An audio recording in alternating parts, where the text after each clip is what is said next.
مرکزی جمعیت اہل حدیث پاکستان کے عظیم ورکروں جو آج فیصل آباد کے طول و عرض سے ہماری آواز پہ، قائدین کی آواز پہ لبیک کہتے ہوئے یہاں پہنچے ہیں، سب سے پہلے میں آپ کی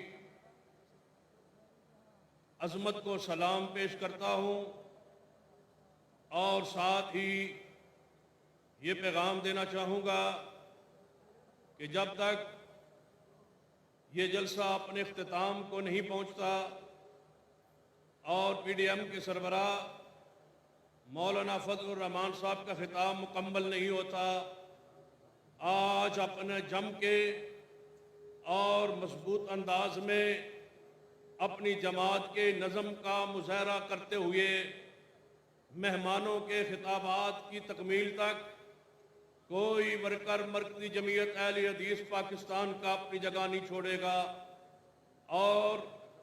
عام موجودہ حالات کو دیکھتے ہوئے ذرا دیکھیں کہ پاکستان کے اندر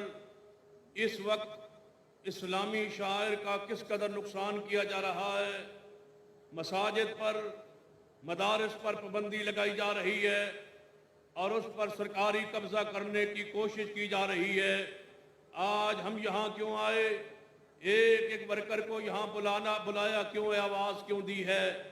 آج آپ کی سیاسی قوت کا مظاہرہ ہے، آج آپ کی غیرت اور نظم کا مظاہرہ آپ نے کرنا ہے۔ اس ملک کے اندر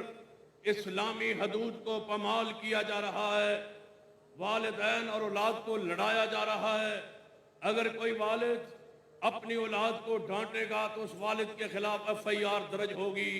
مجھے بتلاؤ یہ قانون کیا آپ کو منظور ہے؟ یہ قانون جو اسلام اور دین اور شریعت کے خلاف لاگو کیا جا رہا ہے۔ آج ہم کیوں نکلے ہیں کہ اگر کوئی عورت گھر میں جھگڑا کرتی ہے، یہ اختلاف ہوتا ہے، مرد کو کڑا پہنا کے اس کو معاشرے میں ذلیل و رسوا کیا جائے گا، یہ قانون و ضابطہ اسلام اور دین اور شریعت کے خلاف ہے۔ پھر آنے والا قانون لایا جا رہا ہے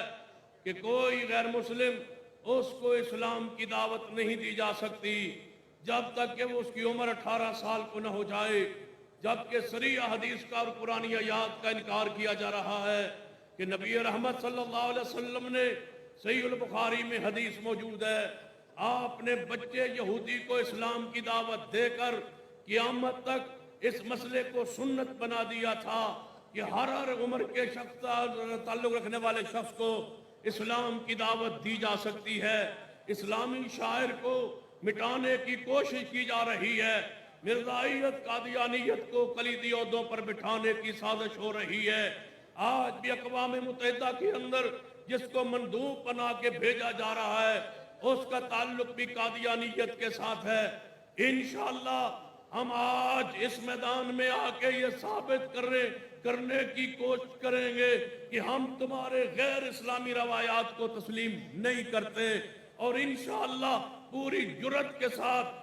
مرکزی جمعیت اہل حدیث پاکستان کے امیر محترم علامہ پروفیسر ساجد میر حفظ اللہ، حضرت علامہ حافظ عبدالکریم ناظم اعلیٰ مرکزی جمعیت اہل حدیث پاکستان کی قیادت آواز پہ لبیک کہتے ہوئے اس وقت تک واپس نہیں جائیں گے جب تک اس ملک میں اسلام کے نظام نافذ نہیں کیا جاتا اور اسلامی شاعر کے تحفظ نہیں ہو جاتا۔ ہم اپنے گھروں کو نہیں جائیں گے، کفن باندھ کے میدان عمل میں آ چکے، یہ تاریخ جاری رہے گی اور اس وقت تک جاری رہے گی جب تک اسلام آباد کے اس فضاؤں میں اسلام کا پرچم نہیں لہرا جاتا۔ وآخر دعوانا الحمدللہ رب العالمین۔ داری ہے جنگ شجاعت جاری ہے، آتش و آہن